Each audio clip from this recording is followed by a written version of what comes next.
What's up, everybody? Welcome back to the Didn't Ask podcast. As always, I'm your host Djimon, and today I will be going back to Reddit and see what the people asked Reddit and didn't ask me. I hope you had a good week. I certainly did, as always. Sadly, we can still not do anything here in the Netherlands because most of the things are still in lockdown. Luckily, things are opening up very soon. You can go to restaurants now and sit outside. So that's really great. But yeah, sadly, doesn't mean much for me. I'm hoping that very soon the cinemas will open again so we can go watch some movies. But enough of that. I think, everybody knows that I would love to get into the questions as quickly as possible. And I think that you would like that too. So let's just jump right into the first question of Ask Reddit for today. And this one coming from user JKK45. And they ask, what movie do you unironically love that critics hated? After I saw this question, my mind immediately jumped to the movie Flatliners. And I'm not talking about the fucking 1989 or whatever the fuck movie. No. I'm talking about the 2016, I think, from the top of my head. Remake movie with Nina Dobrev, Elliot Page, you name it. Diego Luna is in that movie too. I don't know why, but the movie is such a cool concept to me. I still have not seen the original, which is kind of bad for me, especially after seeing the remake / reboot, whatever you want to call it, and actually loving it. So I might need to go back and watch the original this weekend or this week somewhere. But going back to the question, I really like the movie Flatliners, like I said, the remake or reboot. Something about that movie is, I feel like the concept of the movie is so cool. If you don't know, it's about 5 from the top of my head. I am so bad at this. It's about a couple of medical students that are, studying to become doctors. And one of them wants to know basically what it's like to be dead. So they find this, it's a pandemic hospital basically, which is like underneath the underground of the hospital that they work at. And they were just like, okay, I'm gonna, defibrillate myself, which means that my heart will shut down. After 30 seconds, you'll bring me back to life and see, what we found out. And because they heard in the class that your brain starts functioning or has more activity when you die, something like that. So they do that and they basically get addicted to the feeling. And so they just go in there longer and longer, which results in them basically fucking up their own brains, which results in them seeing weird things. And the movie basically becomes like a horror type movie.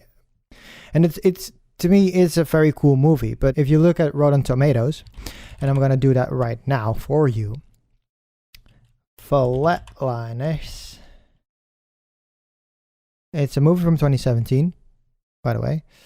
Like I said, stars Elliot Page, Nina Dobrev, Diego Luna. And it has a 4% on Rotten Tomatoes. And a 32% audience score. So that's absolutely fucking terrible. But I've watched the movie now a couple of times and I still really like it. Even though it's not a good movie and it lost a lot of money. So yeah, that would be my answer to the question. JKK45. What movie do you unironically love that critics hated?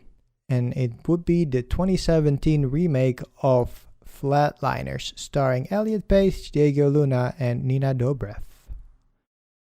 Thank you for your question. Moving on to the second question of today.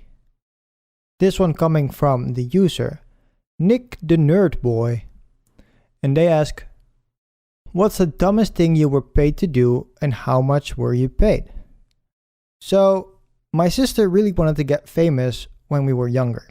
So she would look out and see if there were like acting jobs and stuff like that she could do to star in like commercials and TV shows and things like that. Not really star, but be a background person. So she got a job via some bookie management that was for this TV show where she had to just be in the audience of a swimming contest. So my mom drove my sister there, and then they realized that, we have too little people because some people canceled. And then they were just like, do you want to be in there? Because we were there anyways because my sister had to go. So my mother drove my sister, and I was with them. And then they were just like, hey, you want to do this? And I was like, sure. So we did that, and then eventually we got paid like $10. It was absolutely fuck all to sit there and pretend like we were very much into this swimming race. But yeah, we got to be on TV, so that was kind of cool. But yeah, it was such a weird situation. And luckily the shooting wasn't that long, because sometimes you have shoots that are super long and you sit there for hours and hours and hours. Luckily this one was done pretty quickly. I think it was basically like a one shot that they did for the race, so that the swimmers of course wouldn't be exhausted and stuff. But I would say that was one of the weirdest, stupidest things I was paid for, to just sit in attendance while they were filming a TV show. So yeah, that's a short and sweet answer, I think, to the question. Nick the Nerd Boy, what's the dumbest thing you were paid to do, and how much were you paid? I was paid $10, I believe it was, to be in the audience of a fake swimming race for a TV show. So yeah, thank you for your question. Going on to the third question of today, and this one was asked by user RB the Food. Yeah, I think that's it. Which video game have you accumulated the most hours in? And this is a pretty simple answer for me. And I've talked about this game on this podcast a couple of times before. So again, if you have not listened to the previous episode, go back and listen to it. But yeah, so the game that I have the most hours in would probably be Fortnite right now. For some sort of reason, I never really wanted to play Fortnite when it first came out. Of course, when it first came out, it was like a tower defense game and nobody was really interested in it. Shortly after, they became the Fortnite we know today as the Royal Rumble type game, the Victory Royale game, you name it. And I was very hesitant to play the game. I was like, well, it's just hype. I don't want to play this game. It's going to fly over, whatever. But then a classmate, and I think I've told this story before, but I'm just going to tell it again. A classmate once said like, hey, you want to play with me? And I was like, sure, I like you. So let's just, let's play this game and see, let's bond as classmates. And so I played it with him, and then I basically got hooked on the game. And right now I have almost 500 hours, I believe, on my Switch account alone. And then I have tens of hours on my PC and tens of hours on my PlayStation account. So it comes down to being, I don't know, somewhere around the 700 hour mark, which is absolutely insane for me, because I am that person that, especially, I really like story-driven games, which means that the most of the games that I play are basically like a one and done type thing. So I play the game once, maybe for an hour, like 30 to 40, maybe 50 if I want to go for a platinum or just want to see everything in the game. And then after that, I just put the game away and never really play it anymore. So Fortnite really was a divergence, so to speak, to that formula in my head, where I now can basically go back every day and get a different game and a different story, and trying to keep getting better and then seeing what the game evolves into and stuff like that. So yeah, that would be the game I've played the most. And again, there are some other games that I've played for many of hours. Saints Row 3 jumps to mind. Saints Row 3 especially is one of my favorite games ever. The Saints Row franchise is super fun to play, and I've played all of them. I've played one a little bit, but I wasn't a big fan of the game because it's very much a GTA San Andreas ripoff, so I wasn't really that interested in it. Saints Row 2 was absolutely fantastic, and it basically evolves Saints Row from a San Andreas clone to what it has become now. So there was like a great storyline, but also more grounded action and such a fun game. And 3 took a step up in the ridiculousness and of course the graphics and stuff like that. So that's why Saints Row 3 is the game that really sticks with me, and I've played through that game I think 4 or 5 times now, completely. But again, because it's more like a story-driven game, you play it for like 20 hours and then you're out of there. So even with that, I would never touch the hours that I've hit with Fortnite. Like I said, being the 600-700 hours into that game, which is absolutely ridiculous. And I still cannot believe that I've made it so high. And you can say like, oh, your numbers are not correct, but it's just like, well, Fortnite has been out for like 3 years now, and I've basically been playing all those 3 years. So yeah, think about that. Doing a couple of hours every week. Sometimes I've legitimately played Fortnite for 2 to 3 hours every night, while watching podcasts or listening to podcasts. So yeah, coming back to the question of a mar by the food. Which video game have you accumulated the most hours in? And it would be Fortnite. Even though, like I said, at first I didn't really want to play the game at all. Now that I am glad that I've spent so many hours just enjoying the content and grinding away at skins and emotes and stuff like that. Because I've had a great time playing Fortnite, and I hope that I will have many more great hours to come. Thank you for your question. Going to the penultimate question from the Ask Reddit subreddit for today. This one coming from user Puffbird. And they ask, what film were you way too young to watch? And the movie/film that jumped into my mind immediately when reading this question was the movie I, Robot, starring Will Smith. I, Robot is a movie that I've watched when I was, I think 5 or 6 when it came out, because my dad was watching it. It has a PG-13 rating, and like I said, it came out in 2004. So yeah, I was around 5 or 6, yeah. And when this came out, I was absolutely fucking horrified.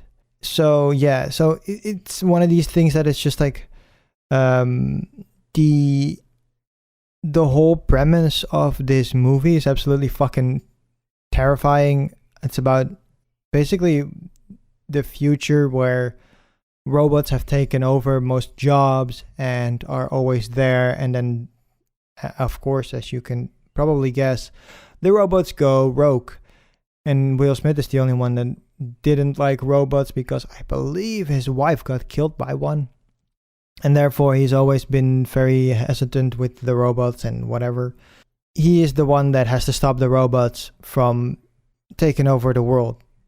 And this movie has scarred me as a child, and it still makes me very hesitant for robots. So I'm that fucking crazy person that talks to their fucking Google Assistant and says, please and thank you. Because I'm wildly afraid of what the robot overlords could do to us. So yeah, going back to the question, what film were you way too young to watch? asked by user Puffbird, it would be iRobot starring Will Smith. It's just the movie that, I don't know, again, it's a PG-13 rated movie and I was 5 or 6 when I saw it. And just the live-like emotions on the robots' faces, combined with the fact that they go rogue and try to kill Will Smith, it just added up to be absolutely fucking horrifying for me. So, yeah. Thank you for your question. And then we have the final question of Ask Reddit for today. This one was asked by user Crazy Conaway. And they ask, who is your favorite comedian? And I don't think I've told this story in the past. So a couple of years ago, I worked on a TV show here in the Netherlands called Komt de man bij de dokter, which is a comedy / sketch show where, some funny subject will be, played out, some funny joke. So basically what it comes down to is they would have classic jokes and they would film them. That's basically what it comes down to. But also, again, I was a writer on it, so I would make up my own jokes and make variations of older jokes or different jokes or new jokes, whatever, and then combine them in a certain way where things are funny. And in a lot of cases, I would just take a punchline and then write basically a whole sketch around it. It was really cool, really good fun.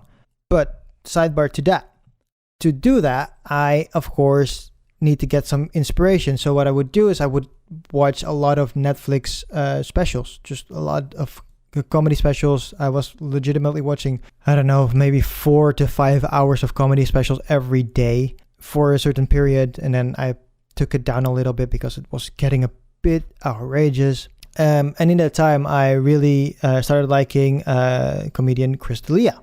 Sadly, some people cannot be fucking normal. And there were some allegations against Chris D'Elia. So he quickly fell off the pedestal for me. But luckily for me, in the same period, I discovered Eliza Schlesinger. And Eliza Schlesinger is such a good comedian, so funny. And she has a lot of the same tendencies that I have when it comes to comedy. And I feel like that's why I really like her so much. Because my comedy would be funny voices and, weird movements and just pointing out the obvious. And that's precisely what she does. So I think that Eliza Schlesinger really filled that hole that Chris D'Elia left behind after his allegations, surfaced. And yeah, I've been listening to Eliza Schlesinger's podcast, which is also a really fun one, a great listen. It's called Ask Eliza Anything. So if you want to listen to that too, go check it out. Eliza is absolutely hilarious. And she gives some great advice. And it's also why I started this podcast. It's very similar. It's a very similar concept. So yeah, Crazy Conaway, who's your favorite comedian? And it would be Eliza Schlesinger, because her comedy is very similar to the way I think about comedy and the way I do comedy, in a sense that, hey, we do funny voices and say weird things while pointing out the obvious. So thank you for your question. And now we move on to the Am I the Asshole subreddit. And this one was asked by a user just really quickly. And out of the username there are some words missing, but you get the point. Am I the asshole for having a family dinner after my sister's wedding? This is gonna be juicy. So let's jump right in. My sister, Jazz, 30-year-old female, got married on Saturday morning. I, a 26-year-old female, did not attend for a multitude of reasons, but primarily because I don't care for her fiancé, Jay, and we don't get along. So I figured I would skip to allow for them to have a happy time without me being a Debbie Downer and raining on their parade. Due to the wedding, several family members were in town, some that I hadn't seen for quite a few years, and may not get to see again before they get too old or pass away, as they are older or live out of the country. Since I didn't go to the wedding, I figured that I would host a family dinner later in the evening from the wedding, as most family members are scheduled to leave on Sunday or Monday, and everyone would be split up. The wedding began at 11 a.m. and the dinner was scheduled to be at 5. I do live about an hour from the venue, so I knew most people would be on the road by 4 p.m., but I figured that seeing as the wedding started at 11, 5 hours would be plenty of time for everyone to visit and mingle with Jess at the actual wedding. At around 4:30, Jess called me, completely irate, yelling, swearing, and just generally saying harsh things about how I'd stole her guest and ruined her day in multiple ways, especially since I didn't invite her and Jay to the dinner.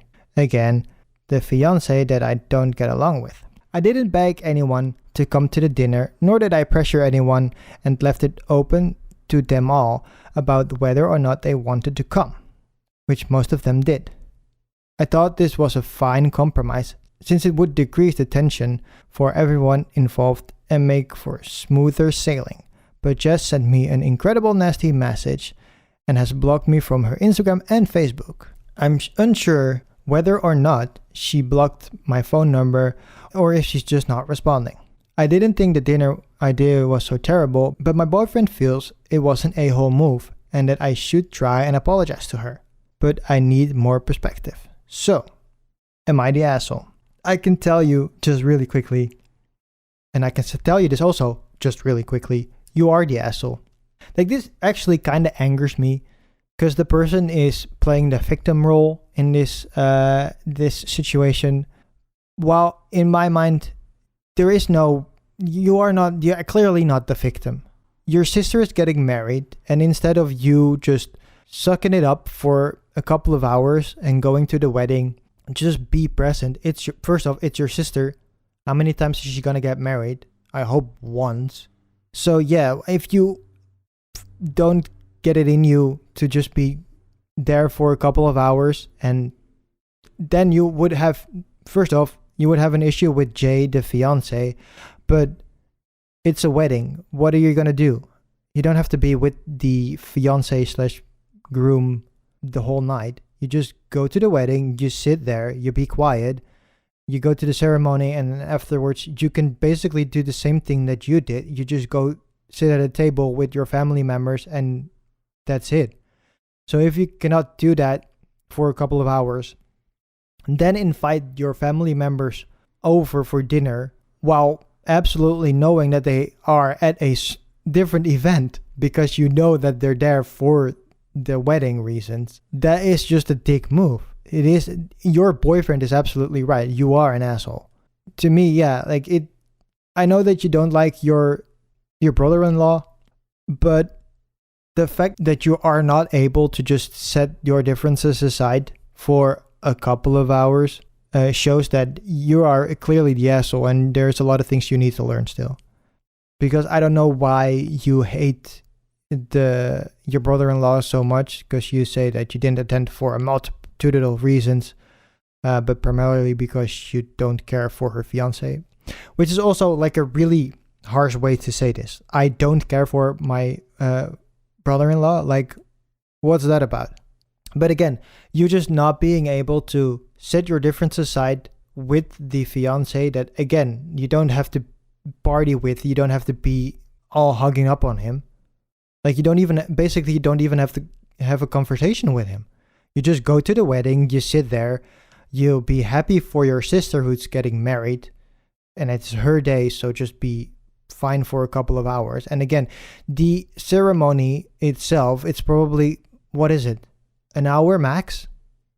So you go there, you sit there for an hour in the ceremony, and then you go to the reception and you just chill. You go to your family members, you eat with them, you do whatever.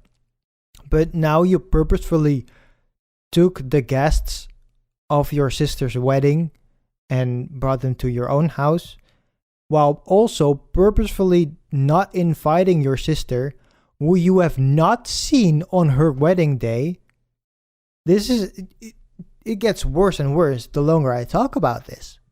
It is absolutely outrageous to me that you thought it was a great idea to invite your family members while knowing that you didn't attend your sister's wedding, and knowing that these family members were at your sister's wedding, and then not even inviting your sister herself while it was her wedding. It just, to me, it sounds like a whole bunch of fucking assholery. So just really quickly, you are the asshole. But thanks again for your question. And that's it for this week's episode of the Didn't Ask podcast. Thanks for listening. Next week, I will, of course, be back with a new episode of this very same podcast. But last week I said I had some good news, and I think it's time for you to hear that good news. And the news is that this podcast is now available on YouTube. Yes, you heard it correctly. The Didn't Ask podcast is now available on YouTube. So you can look it up on YouTube. Just search for Didn't Ask podcast. It should come up somewhere very quickly. And yeah, it gives you a different opportunity to watch the podcast. For now, there's not going to be any video component. There's just going to be like a still image with the audio of the podcast. But maybe in the future, if people really want it, we can add a video component as well. But for now, we're just going to use a still image. Also, with it being a new YouTube channel, I'm going to be clipping out some clips from the podcast and then uploading them separately, so you can also just hop through the podcast throughout the week and not listen to the whole podcast in one go.